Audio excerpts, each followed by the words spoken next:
Okay, I'm going to revisit a composition that I did a long time ago and have done since then, but I felt like doing it again. And that's involving the ledge and a hang glider stamp in a night sky. First, we're going to start off with the platform for the composition with the ledge. This has always been one of my favorite stamps as far as blending goes. It's just the perfect blending stamp. And it just comes together so beautifully in terms of the seamless aspect of modular stamping. Okay, just stamped alone. This is about 4.5 inches long. Okay.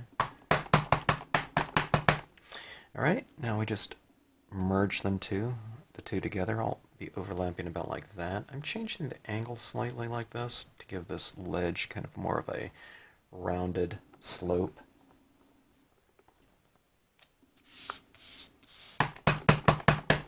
Okay, now I can just see this one a little bit better if I come into it like this, and we'll overlap sufficiently. It's overlapping about 1/4 inch on the top and about 1/2 inch on the bottom, so there's plenty of leeway.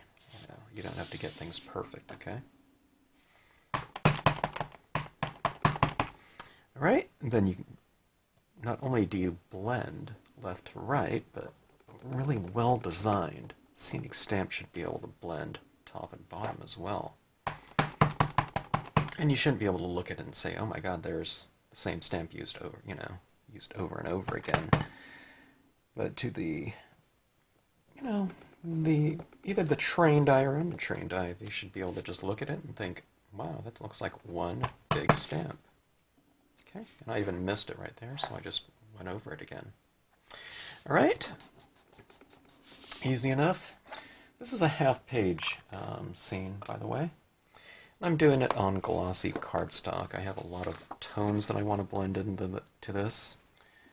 And just for the look I'm going after, I want a lot of deep saturations in a kind of a night sky, so I like the way that glossy cardstock holds my ink the best for that type of look. Sometimes I'm going for a little bit of a softer look, and I'll use a matte paper for that purpose. Okay, I'm going to use the Cloud with Rising Moon large in this scene. Now there's a lot of darker areas on this, so if I stamp it in black, it'll be, a high contrast like this. But I think I'm going to go for something a little bit more kind of moody and serene in the background, okay? Now, the way that I'm going to try and achieve that is I'll use different tones, and I'll go for a lighter finish to the background, okay? So, I'm just applying a pretty dark blue. It's kind of a navy blue. And I'm tapping this a lot. I think it's really kind of dry. I need to re-ink this one. This one's a Prussian blue. Okay, I think I have enough on there. I don't know.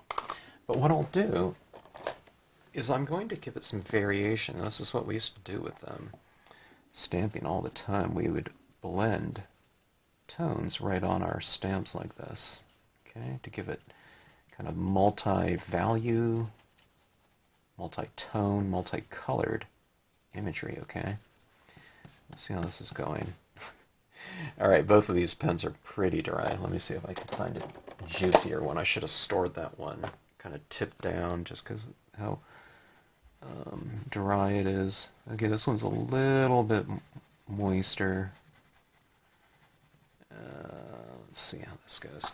Okay, so I want this area to be kind of illuminated, so I'm going to also kind of put in some streaks in this, like so. I plan on using some white pigment ink back in there, so I want this kind of moon to be glowing a little bit, so I've removed a bit of ink off the surface. Kind of dabbed around the moon portion and kind of streaked into those clouds like that. Hopefully so it gives it a kind of a multi-valued kind of streaky impression, okay? So we put it directly into the stamp like that, and hopefully we get the results we're going after. There's always, you never really know exactly because it just depends on how wet your inks are, how much ink you remove, and how much ink you blend together.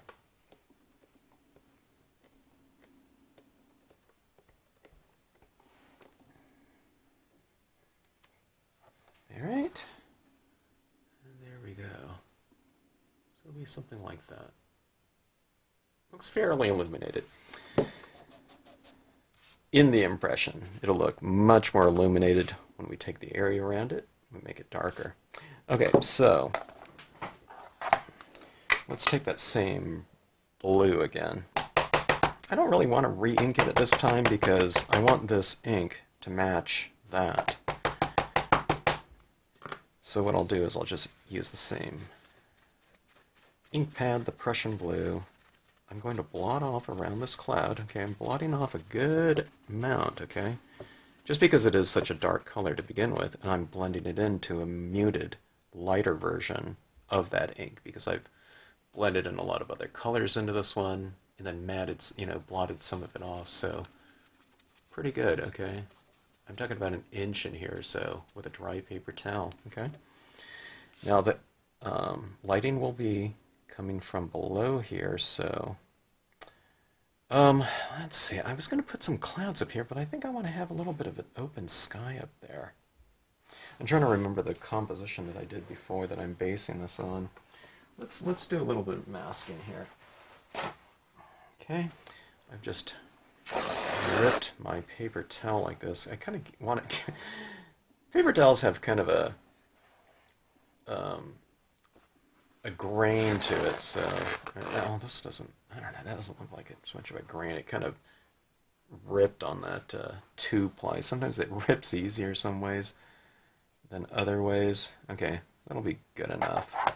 I'll mask it off like this. Gosh, that's not a good rip there. It's a terrible rip. All right, there's a better rip right here. Okay, so go like that there. Have some of your ledge showing, or a good portion of it, okay? It's about it's almost a 1/4 inch, okay?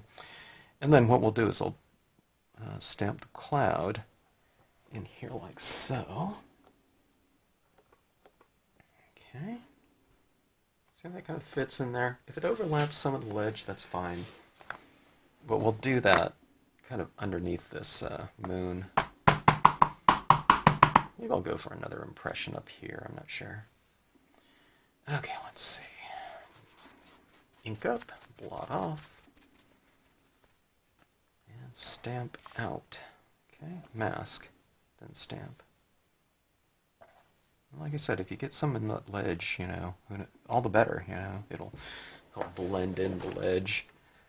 And plus we're going to give a tree line behind that ledge as well, so we're not done with that area, okay? Every time you stamp it out, just re-ink, blot off, and stamp out. Okay. So this cloud is just like the ledge. What you want to do is you want to overlap, change the angle slightly.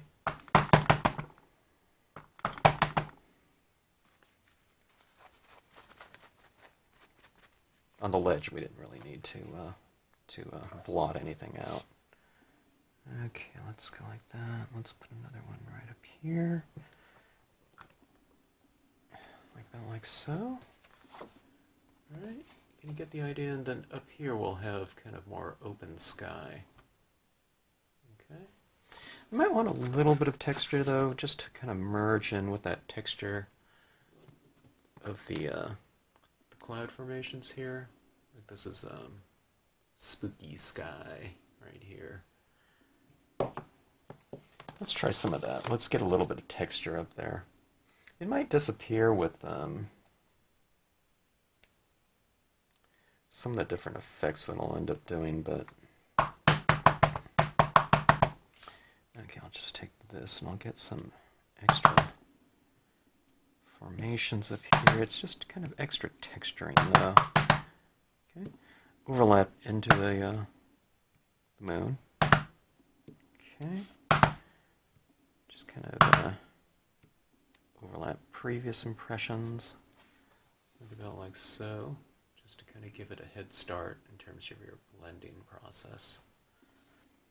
Blending and toning process. Okay, I plan on using these trees later, probably, I'm not sure. Okay, let's take a look and see what we have here. We can kind of design our coloring and lighting scheme in here. Anytime you have a real prominent light source, like such as a moon in a scene, we can assume that that will be the lightest thing in the scene, okay? So it'll be light in here, and I'll make the area darker out here as it moves towards the light. You know, the tone, getting closer to the light source, it'll get lighter. So dark to light, dark to light. These clouds down here are clouds tend to be very reflective of light. So I'll retain some of the light in those clouds right there, okay? So here's just a general type of lighting scheme. We'll go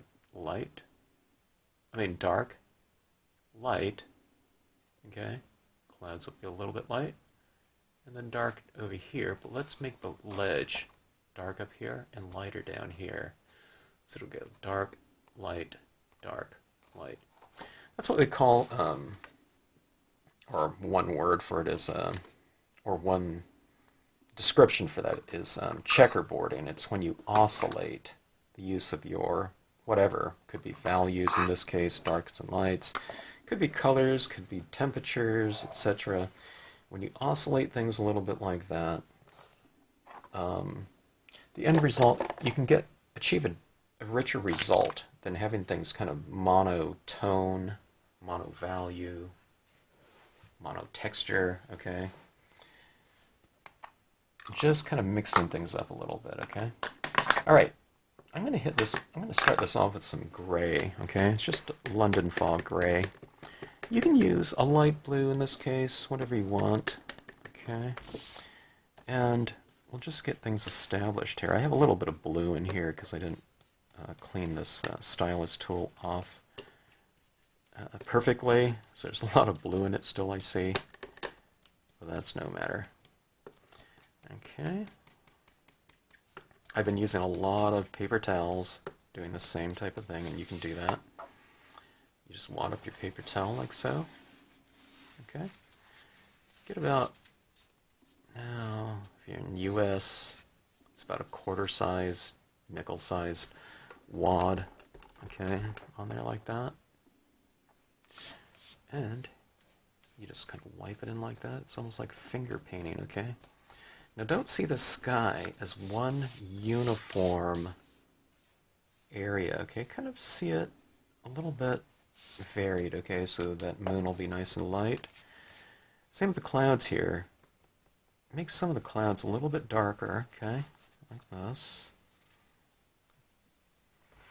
See those billows on the top there? Kind of retain the lightness of those up there, but darken in the areas that are darker on the impressions, okay? So see that right there? That. See how that gives them different values within that imagery. So you vary it like that, okay? So it makes them richer looking in terms of their value scales, okay? They're more three-dimensional that way than if you just color them in completely, okay? And that's what a lot of people have troubles with because they're coming from doing a lot of stamping and then coloring types of processes. But you can see it that way. But see this like ledge down here?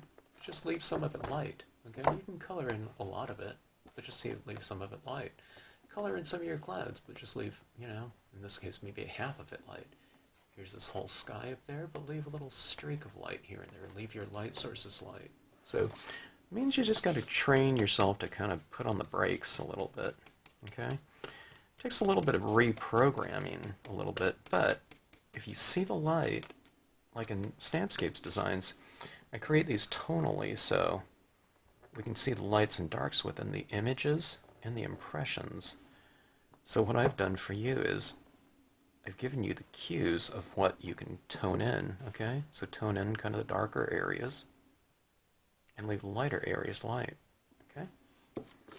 So a lot of it is already kind of revealed in the impressions. Now, there's variations. I mean, some areas you don't want to leave light. You want to put it in the shadow, but it's lighter on the image. Well, then, by all means, color it in. But if you kind of want to take if you're not quite sure, then just follow the designs themselves. All you have to do is look. It doesn't have to be theory. Okay? All right. We kind of have a nice lighting scheme established here. See this little light down here? It looks like light is kind of reflecting off an area like that. But you kind of see the lighting scheme starting to reveal itself. All right, now, that was London Fog. Let's mix things up a little bit. A lot of you have different inks from different companies, different pads. A lot of you have Distress inks. I have the Distress ink Tumbled Tile. You probably have the pad. I have the re-inker. Some of you have the pad and the re-inker. Did I say that? Tumbled Glass. So this is a blue. It's a fairly light blue. I really like the blue. And I'll just start blending that in. Okay. It's not too much darker than the previous color that I applied. You can even apply some of that re-inker fluid like this and just put it on a paper towel and blend it in. Okay, now here's the thing. Kind of retain the same areas of light that you left with your first color, okay? This is where people kind of, they usually have no problem kind of retaining some light areas with their lightest of colors, but then sometimes when they move into their darker tones, it's like, oh my god, I lost all my light. It's because they colored it all in. They left it with their first color, but they just didn't put on the brakes with the darker tones, the medium and darker tones. And that's okay, if everything gets a little bit too dark, just remember that for the next time and see that first scene that you did that way is kind of like an exercise. Don't get discouraged and say, oh my gosh, after one thing I'm ready to quit because I colored in, that light on my cloud. If that all gets colored in like that and it's no longer light, if you want that area to look lighter, then just make the area here darker, and then that area right here won't be white, but it'll look lighter by contrast. There's no kind of right or wrongs or something like that, when it comes to scenic stamping. I mean, there's many times a day and different looks that you get out in nature, so... and not only that, a lot of times the best ideas and looks come about from unintentional marks, okay? And the best technique and skills that you'll ever develop are from getting something that's you didn't really want, and you have to kind of think and come up with solutions for that, for that scene. And oftentimes, those are the best looking scenes that I've seen from people. The ones where they've kind of had to think, and it was almost a little bit of a journey through the process. And oftentimes the best techniques, like I said, come about by accident. And then you can utilize those in your repertoire going forward. A lot of times in my scenes, I have to do kind of repair work during the process. I don't really see it as repair work because I just know that things kind of develop as I go along, and I know things that I can do further along in the process. Those new to it don't see it that way sometimes, and they'll say, oh my gosh, I don't like the way it's looking, it's trash. They're just used to just kind of tossing something. If it doesn't kind of jive with this vision they have in their head of the finished process, not recognizing kind of the step along the way, but it would be like if I was making something, you know, anything. Could be any type of project, you know, and being a 15-step project, and you get to step 5, and you're saying, hey, that just doesn't look like the finished product that I want, and kind of disapproving of it, but, you know, it's any type of thing. You want to kind of let things develop, see what happens, and stick with something. My pieces don't look like they're finished pieces in step number 2 if there's, you know, 6 steps that, you know, are going to be applied to it, so... I don't know. See what happens, in other words. Okay, I'm back to that Prussian blue that I used, and Prussian blue is really dark. But it's really dry, too. It's too dry, actually.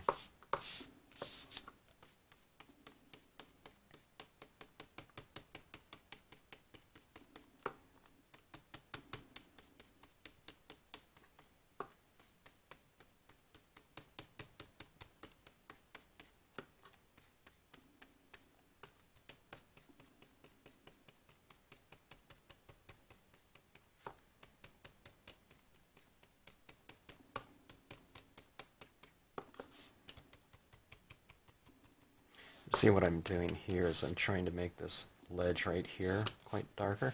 So what I'm doing is I can't really see it this way. If I'm working this way, it's blind to me. I can't see exactly. Well, I guess I can kind of see it, but I can see that edge there easier if I flip it upside down. So always kind of turn your card in the direction that's going to be the most conducive for that mark, for that application, okay? A lot of people always want to just work like this, and they're working this way, upright the whole time, but I never do that. I always keep things in the most comfortable position for my hand to move, especially if it's a repetitive type of thing. It doesn't have to be upright, okay? Or just look at areas, work your areas.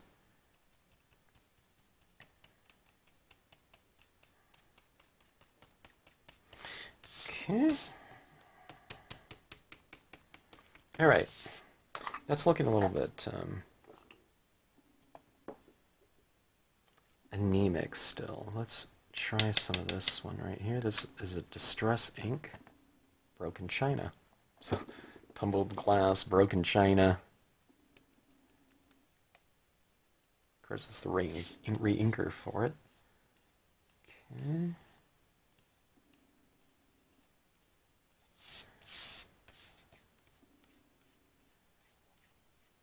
Kind of getting this little streaky kind of mark right there. I kind of like it though. I'll see if I can retain some of that. You can tap, spread, whatever.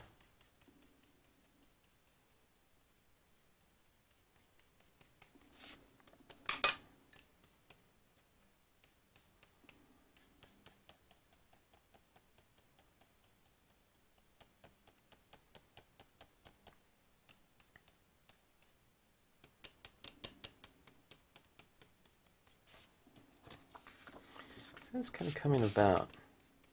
This is the sky here, but the feeling of it kind of gives me this feeling of like standing somewhere and looking over the ocean or something. And that's what I want it to look like. I want this scene to be real dreamy looking.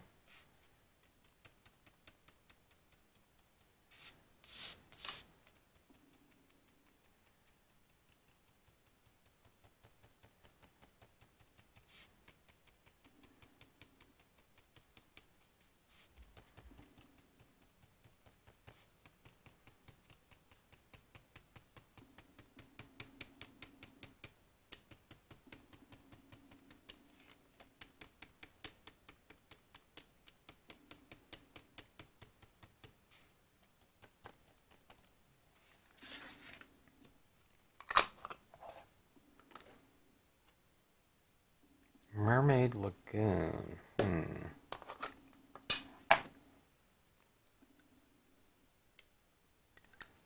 One drop. Let's see. what that one looks like.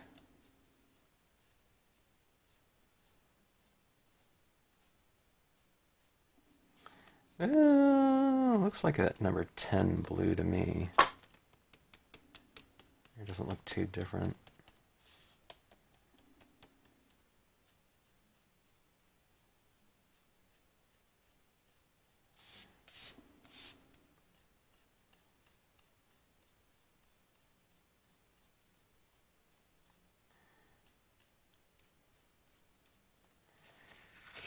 Okay. Alright, I have one in here that's pretty dark, and there it is, Blueprint Sketch. Just as Prussian blue is kind of a different color for Marvy's, it's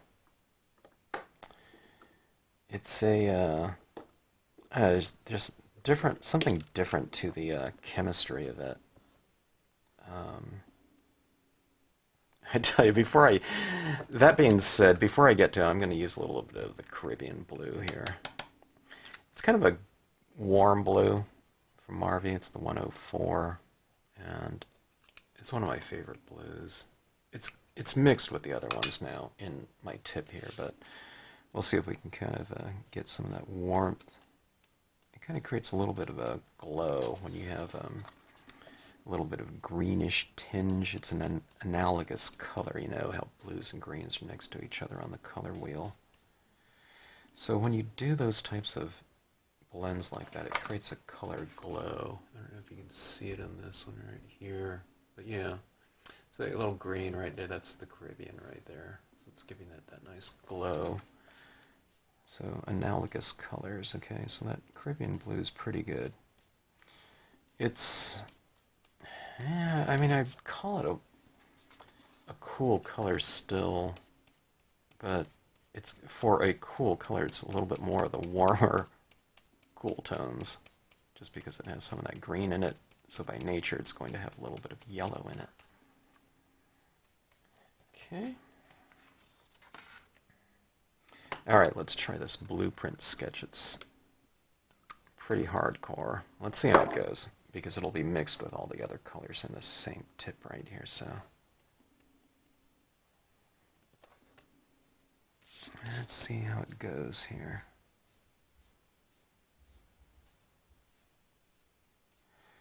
It's a really great tone, because it really does look like that kind of blueprinty hue.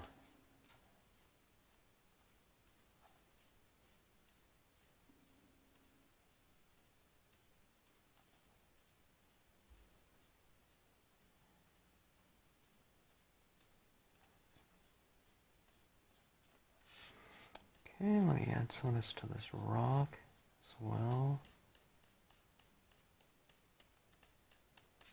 I'll add some of these clouds. Since my Prussian blue is so dry, maybe this Blueprint Sketch will be the one to kind of blend those clouds into the background.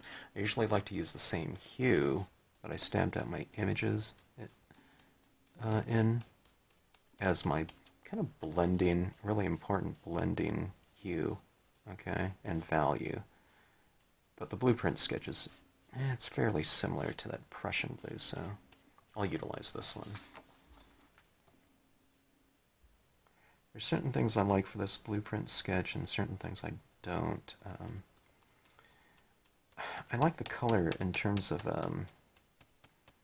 how it looks in conjunction with other colors, but I don't like it just kind of by itself. Although it's really cool though, in terms of the look. Like I said, it really does. It reminds me of like that carbon paper blue. I don't know, does anyone remember carbon paper?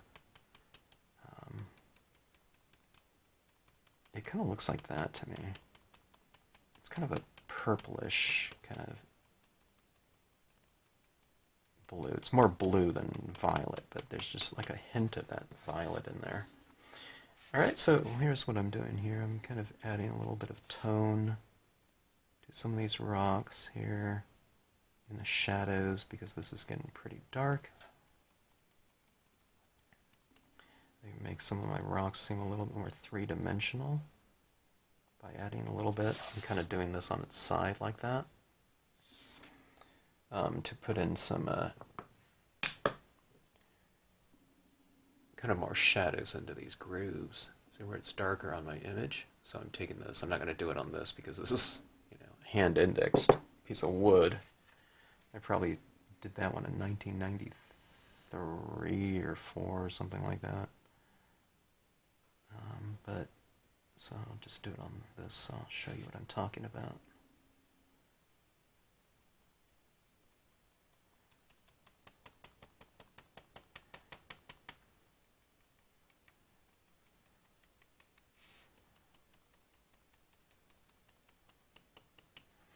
Okay, so see in here I've kind of given some of these facets a little bit of a different tinge of color or value right back in here. I've taken this and kind of gone right along that line right there. And same thing right here. See, I'm kind of reiterating what's already on the design. It's a little bit darker in some of these cracks and crevices. And you just kind of reiterate that with some additional ink to make it look even more three-dimensional like that. So when you pull out like that, these rocks in here don't look so flat, okay? I mean, they shouldn't with the impression itself, but in the design, but it really looks three-dimensional when you reiterate that same type of shadow lighting convention on the designs with additional color. It's like we build on that dimensional aspect. And I don't know, when things have their own weight to them and value and kind of they play a role in the kind of the overall lighting scheme, I feel it brings in kind of a certain poetry to the overall piece. It blends things together. It gives things in common. It ties things together more. Okay, this is black right here. Okay.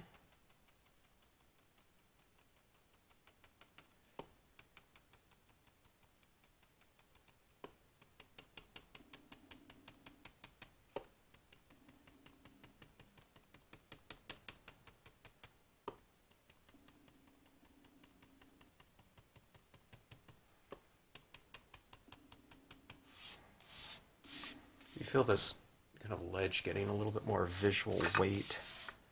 So I'm kind of coming in here from the side like this and kind of working my way in, so it's a little bit darker on the edge here because I'm doing it with a wet applicator like this, okay?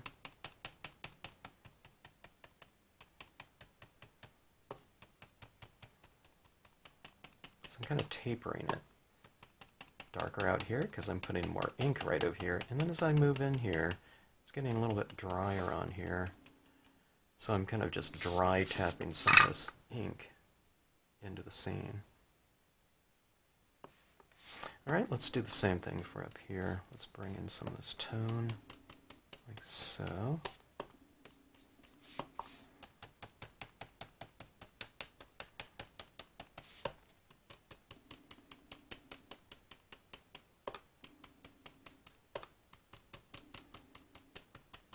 Kind of trying to really hit it out there and just kind of blending it in like so, okay?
I don't know, can you see the checkerboarding? I mean, it's not like checkerboarded from left to right, but I'm talking about from top to bottom and just in terms of the dark light, dark light. So if you just kind of look at this, it can look like a complex type of look here, okay? But don't let it fool you, though, okay? We've stamped our images in here. And what we have is dark, light, like this, okay? So it's like light right here, and dark like this, okay? So what I have is an area of light here, and an area of light here, okay? So it's like dark, like that. So it's like an 8. You can see it like that. Okay, now I have certain areas that are a little bit illuminated here and there, okay?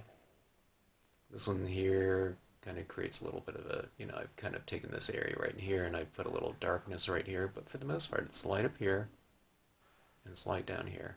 You'll find that same convention in most of my scenes. This area right here was just all light, but the Lakeside Cove kind of broke across there, so it goes dark, light, light.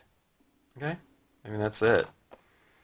And if you get that down, you can use that on 98.5% of your scenes, and you'll look like a master of lighting. That's or color, or mood, scenic mood in your scenes. And I don't know. I mean, it's certainly not a secret. For me, I want everyone to know that, because it's so easy in terms of a basic concept of what you can do and employ in your scenes. I want everyone to be able to do that. Where people lose it, though, is when they see this ledge, like, say, for example, and they color the whole thing in uniformly, which, they can do, or this area up here is just like one area of moon, and it's just like dark everywhere else, and they've lost all their clouds or something like that. But just, kind of leave it a little bit lighter in the middle, and as it transitions out, it's darker. And it's because every time I re-ink it here, dark or wet, and I just go like that. I stop, with my darker tones like that, okay?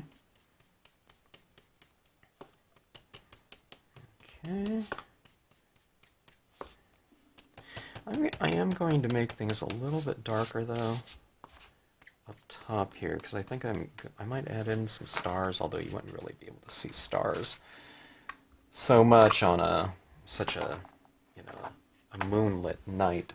But we're talking about kind of like wanting to create like visual poetry or something, So we'll take things and make them a little bit tweaked in terms of the application of colors and whatnot. Okay, now here's what I'm going to do here in the very first composition that I did, similar to this one. I was working with a lot less tones than I am nowadays, so let's take and let's tweak this down here. Let's use some brown tones down here in the ledge. Let's see, not that one. This one should be okay. This is antique linen, okay? Let's see if I can add this slight warmth, okay, into some areas of the scene. Let's try it a little bit up here on my clouds. I'll be kind of conservative in terms of my usage of it, okay? See that right there? Can you see the difference in warmth right here from here to here? Now, it's going to be important for me to not just tone everything out, because if I apply that warmth over this, I think it'll look okay, but I might lose some of the lightness of it. Okay, so antique linen is a very, very light color in terms of value, okay? So it's a good one to go with, and if you want to add, a tinge of warmth to, an otherwise very cool temperature area, okay? So, with that warmth in the moon like that, it stands to reason that if this is the light being cast by that moon, it would be of a similar warmth, right? So you bring some of that down into these other areas down here, okay? I'm going to add a little bit more to my clouds. And let's try adding some up here. You won't be able to really see it up here, but it changes the tint of it slightly in some of these blue areas, okay? Maybe it kind of warms it up a little bit. I still want to retain some of the white because I want to use a lot of white pigment ink in there, so... Okay, let's see. Hopefully that's being picked up by the camera. Can you see the difference in terms of temperature? Instead of stark white, it's... Let's put, here's a comparison of just pure white, okay? Next to that moon now. It's a little bit, quite a bit warmer, isn't it? Okay, alright. I mean, you can go with other colors down there if you want to. Well, let's try a little bit of peeled paint, okay?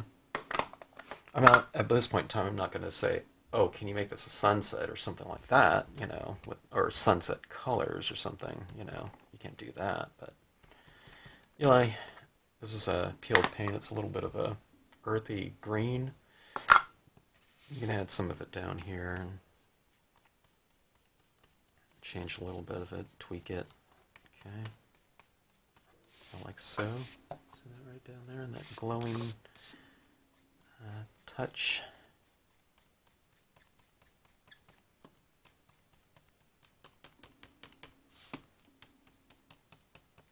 Just, I don't know, it just adds a little bit of variation, which I think is kind of cool, like that. I don't know, doesn't it resonate kind of a different feeling in terms of that area now by having a little bit of warmth, and actually that's a lot of warmth there. It kind of, when you do kind of things like that, I feel that when you have these temperature changes like that, it kind of makes, it's more inviting for the viewers of your scene to kind of be welcomed into the scene. Not that you can't have all cool tones or something like that, but it just kind of varies the surface. So you have lights and darks in here, and you also have warms and cools in here, so you've really kind of extended the spectrum and variation of the piece. You know, so you have dark, light, but then you have kind of cool, you know, warm, cool, warm, you know, so on and so forth. Okay, let's see about some of our additional imagery in here. I'm thinking, I'm trying to wonder, I don't think, I'm really itching to do some of this bleed-proof white up here in the sky. I was thinking about it, but then I thought, well, maybe not. I don't know, maybe I could put a little bit up there. I want to add some additional textures in this composition than the first composition that I did like this. Yeah, let's give it a try. Okay, but before I do that, let's go with a little bit more black, okay? I want to really make that area up there pretty dark, okay, at least in terms of the corners, okay? And if I do that, I want to do it before I splatter paint in some paint, because I could go over them a little bit with some additional tone, but usually you kind of want to reserve that type of technique and process, you know, kind of towards the end. Okay, see how much darker it is? So it kind of caps off the top up there, but it really makes that moon kind of glow even lighter. You make some area on your scenes one step darker, and then by contrast, it makes your lighter areas seem one step lighter. So if I want that moon to really kind of pop out and kind of glow, taking whatever area on your scene a little bit darker, or as dark as you can go, will make that moon stand out as light as it can appear.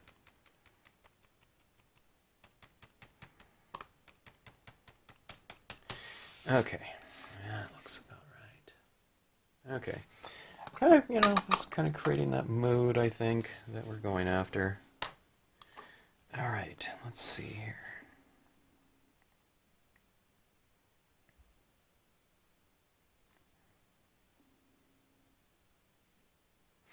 Okay, I'm going to frame off that moon with some imagery. Let's just use our masks here. All right.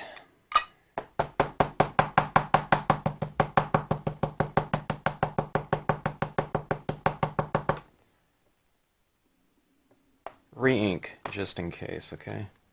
These trees are going to have to be nice and dark. I might use some VersaFine as well.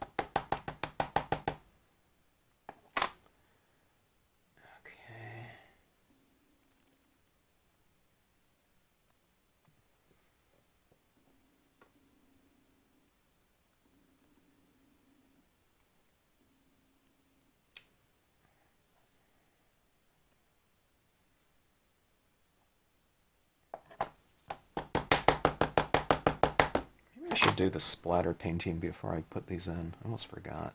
I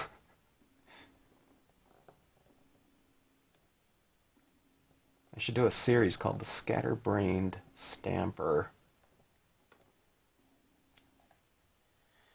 Alright. A couple images like that. I'm masking off the ledge because I want it to appear as though there's a slope on the other side with some additional trees, and those trees also contrast nicely against those clouds like that. All right, let's go with some of that bleed-proof white before I add in some more trees here. Okay, bleed-proof white, for those that kind of are new to the channel, I use this a lot, but it is an opaque white watercolor paint, okay? And, I don't know.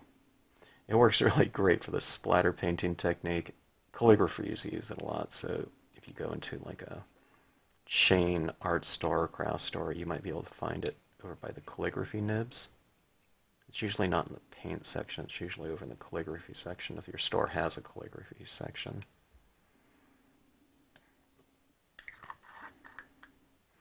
Okay, and I just use it on an old toothbrush like that.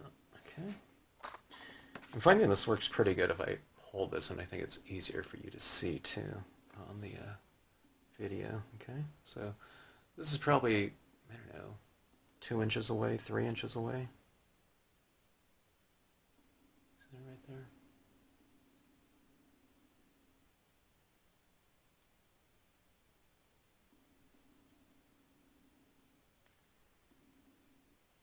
Okay.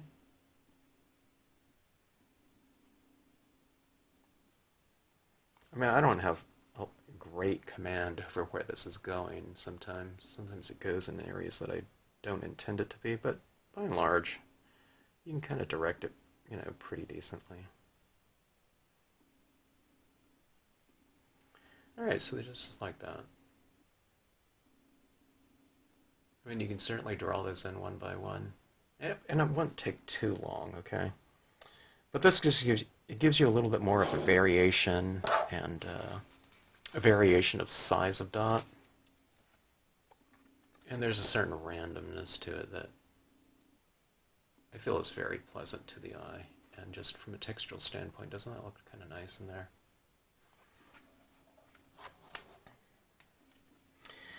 All right, let's get back to the impressions here, okay?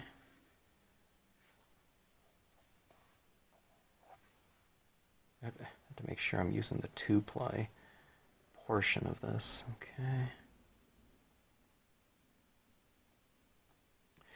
To kind of watch where I'm stamping this in relation to the clouds as well as the moon, okay? I didn't stamp low enough right there. See that little space down there? So you just kind of come down here. This is where I was talking about. Have a little bit of that ledge showing like that, Okay, so I just kind of filled in like that.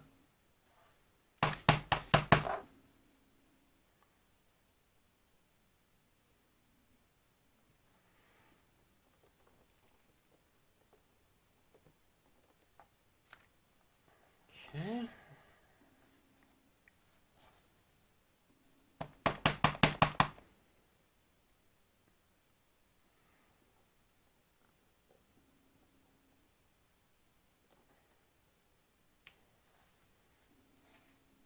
Alright, so there's some trees right there. See how that contrasts. And I'll put some other ones in the foreground here, but let's hold off on that until we stamp out our, or apply our white pigment ink. That will look really great in here in terms of kind of adding a misty, kind of ethereal feel to it.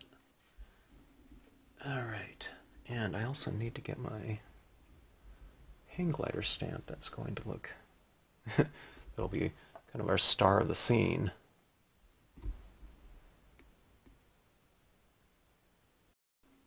Okay. All right. My stamp right here. White pigment ink. And just your household cotton ball. Makes for a really great pairing. Alright, I'm just going to ink up this cotton ball right here. And this is why it retains a lot of the white of the paper. Alright, my spruce trees are really wet with ink right now, so I'm going to be careful not to tap over those. Or I'll try to. Okay, let me access it this way so I'll kind of avoid those trees like this. I'll do this upside down. But where light meets dark, okay, now, I mean, it's not real dark around here, but it's darker than light. That's where I'm going to apply my white pigment ink, okay? Now, remember how I've kind of blotted off a lot of this edge of the, or surrounding area around my moon when I stamped my impression? Or before I stamped my impression. That gave me a head start on this, so this is going to lighten some of those clouds right around the moon. But just simply for the fact that I wiped them off before I did their impression, like I said, it gives me a nice head start. I don't have to lighten up so much area.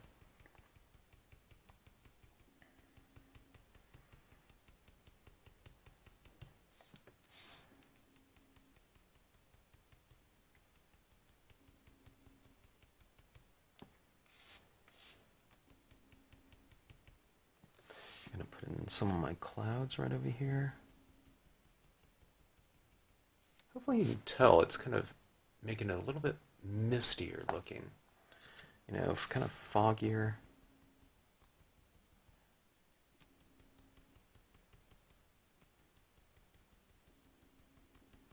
Now that pigment ink right down there, I mean, it's not great to go everything. Let me wipe some of it off right here because I still need to stamp my hang glider right in front of it. And stamping dye-based ink right over the top of that pigment ink doesn't work great. I could use the VersaFine, I guess, to stamp it in there, though. I think I wanted to stamp this one a little bit kind of lighter in color than black, but I'll see how this goes. Okay, I'm going to put some of this on this ledge here, just to illuminate it slightly. Okay. Or maybe some of this on this ledge will make it look a little bit, kind of bring some of these cloudy types of foggy looks onto the ledge here. You know how kind of mountaintops are kind of covered in mist at times. I can put some of that mist from the clouds right up here. We'll say that the this ledge is kind of above the clouds, but we'll put some residual kind of fog up here, like it's still a little bit illuminated and foggy up here, and we have some of that cloud mist illumination up top.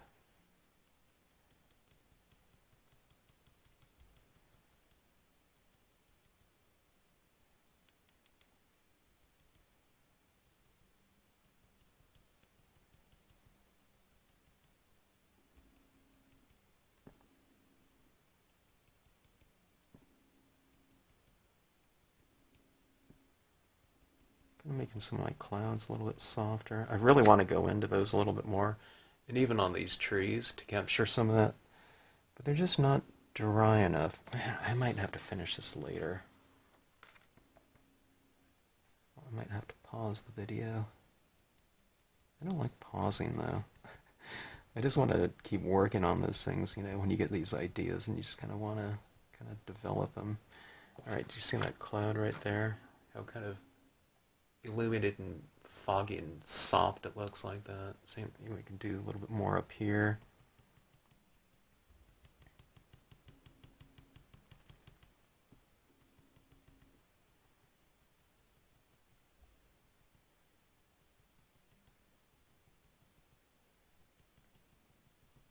See that right there?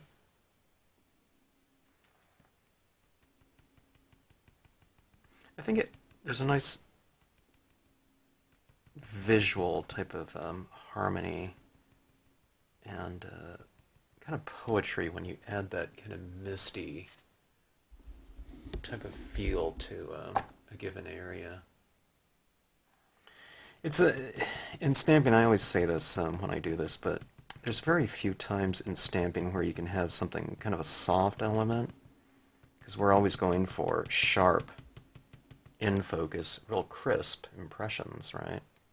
You don't want to have soft impressions, but it's nice to have soft elements within our pieces somewhere to kind of give it, I don't know, just textural range. Okay, let me see if this black here is dry enough where I can go over it a little bit.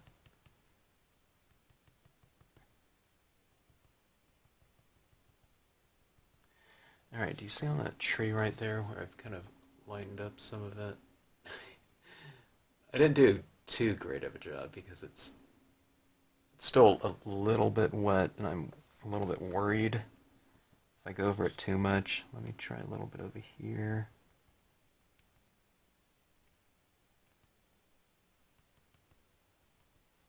Okay, so see that right in here?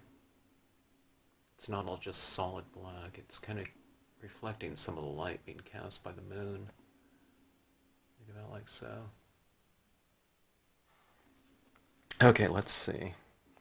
One of the most significant impressions will be my impression of this hang glider. Maybe I can make it kind of a fusion of both Prussian blue like this. Okay. We'll go a little bit of Prussian blue and black. Let's see what that would look like. Okay, that looks pretty good. It's quite a bit of blue. A couple taps of the black maybe. We'll see how that goes.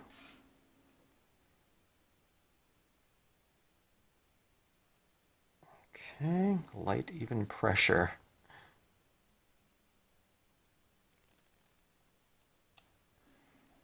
Okay.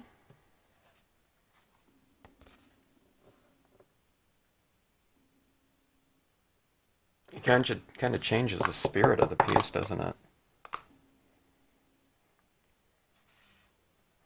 I don't know who hang glides anymore. They call it a sail port. In our community, there's probably this long-standing traditional hang gliding port. And I see some people doing it still, but not too often. But I'm kind of glad to see it. I think doing that type of thing was more popular like in the 70s. But we're ready for our foreground imagery in here. And maybe some other background ones in here. Let's see. Okay, this is the Leafless Pines. Let's go with that. Kind of the small one here.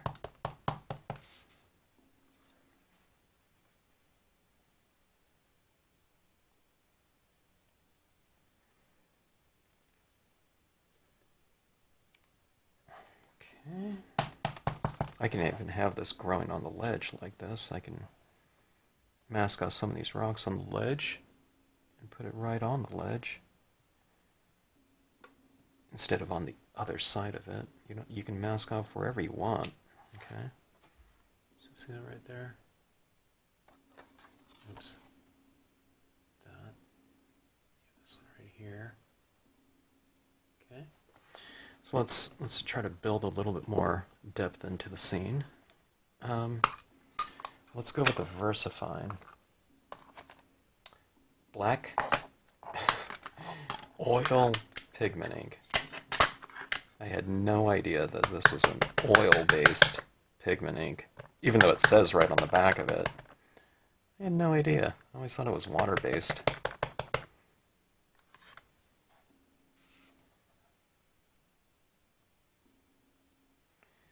Alright. I'm going fairly bold right here. I'm using, the majority of it right here. Okay, look how dark and bold that is against that scene. I'm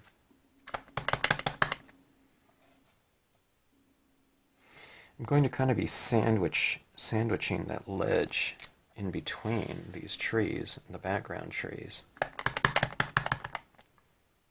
And, we're always talking about kind of scenic depth.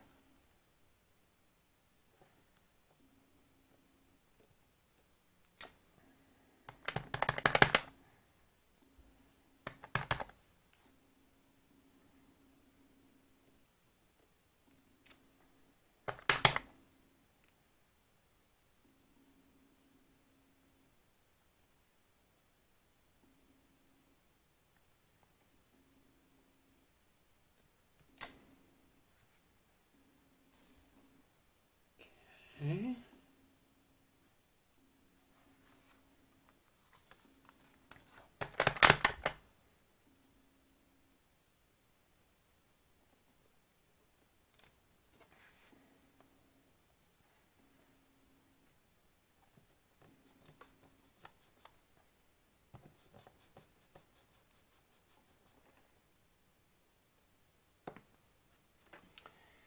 And let's go for a little bit of a taller tree here. I could go for one that's really tall. Maybe. I think I might want to go. I was going to do the medium leafless pine. I might have to go for the. I think what it's looking like is the tallest one.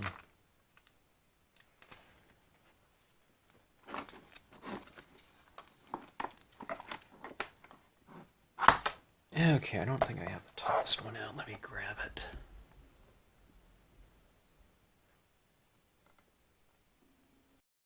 Alright, so here's a pretty tall one right here, right? It's big. And it's that way for a reason.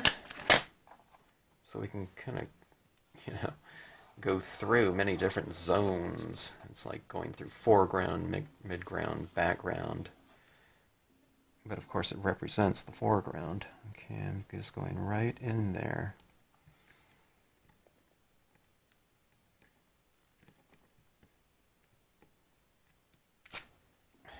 Okay, look at that depth there with that tree.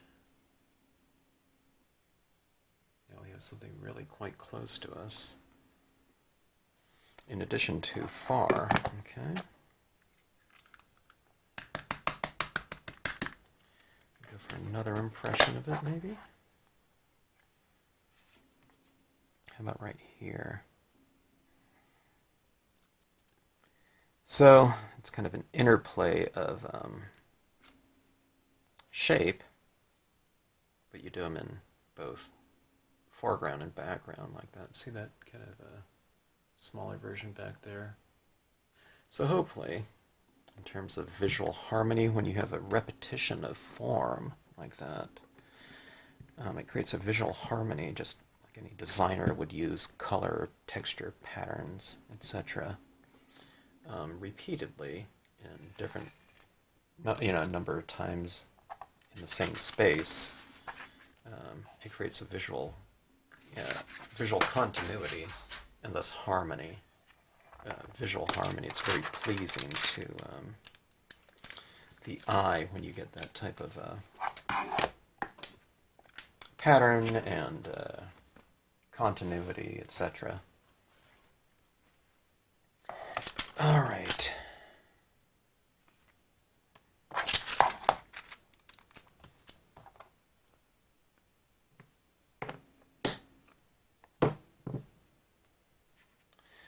Let's take a look here and let's see. The things that I kind of get to at this point in time are, I'm wondering if I should add in any additional textures, details, whatnot.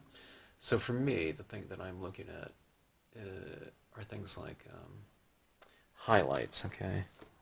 Now, let me see, one of my white paint pens is working pretty good, and one of them, I don't know, started clogging up on me a little bit. Let's see. It's hard to tell. I need a piece of black paper. Well, let me just see if this is working or not. Really wet impressions right now, okay, on those. Let's see here. This is a white paint pen, acrylic paint pen. It's Miaosun. I just feel strange saying that. I have no idea how you really pronounce it. It's all in the description section, okay?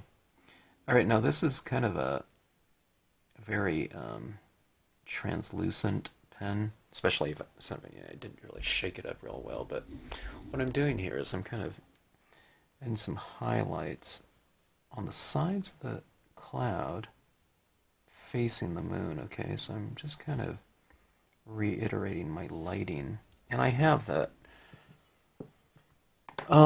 these areas on the cloud anyway, okay? So you know how I was saying that you can just kind of tone in the areas that are darker? Well, see, I've added these little areas like this in the design, okay, that are lighter. So you can darken the darks and lighten the lights, because like you end up going over it with color.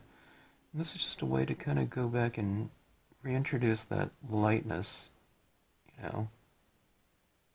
in those areas, so you have a little bit of light and color in those areas.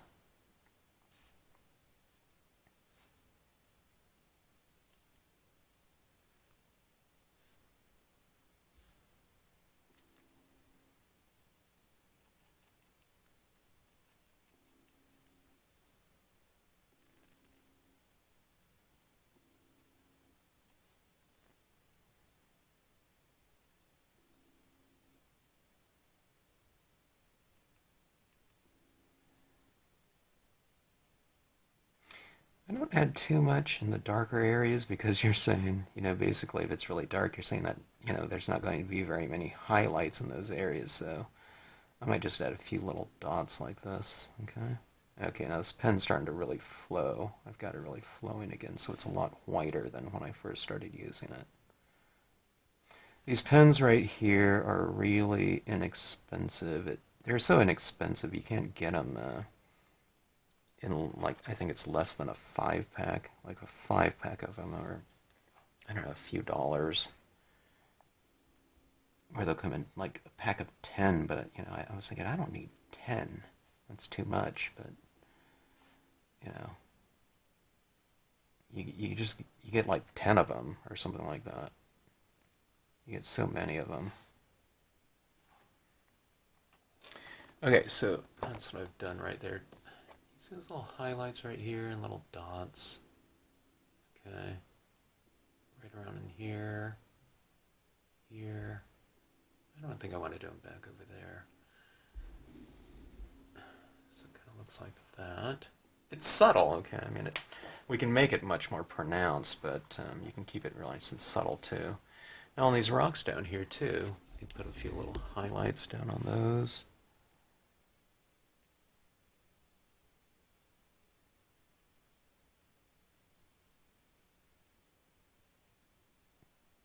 It just kind of puts a little bit of a brighter light on things when you add that little extra highlighting or lining to your illuminated objects, okay?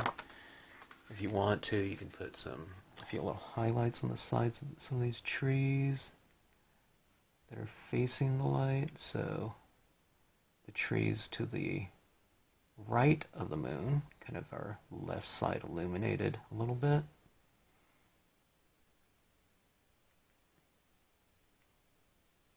Okay. And the trees to the right of the moon, or the left of the moon, our right side illuminated. Okay, does that make sense? Little dots on the sides of the trees facing the light.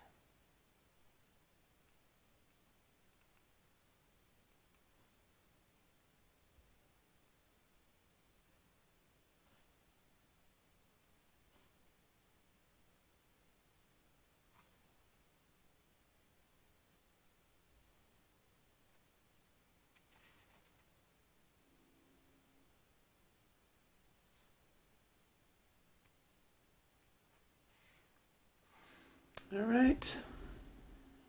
Okay. I think that should do it.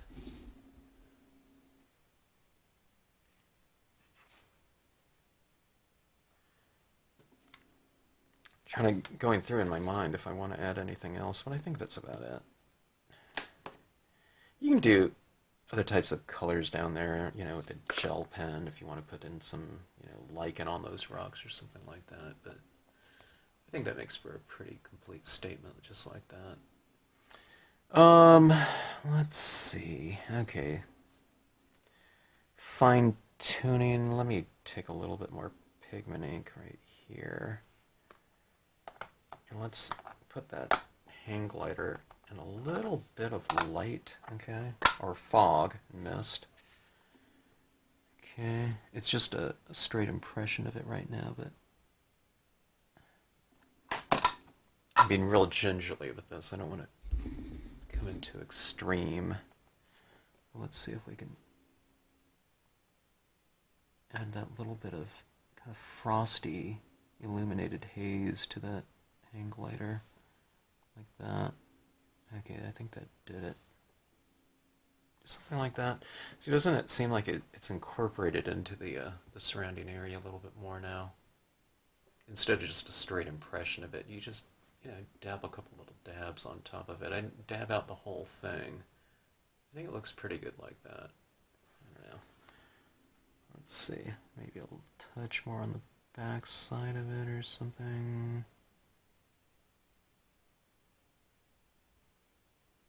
It's a little bit varied.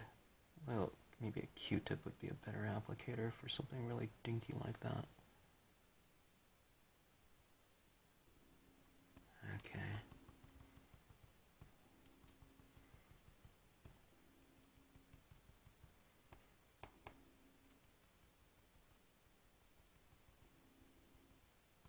Kind of illuminating a little bit more of that moon, making it glow in the background.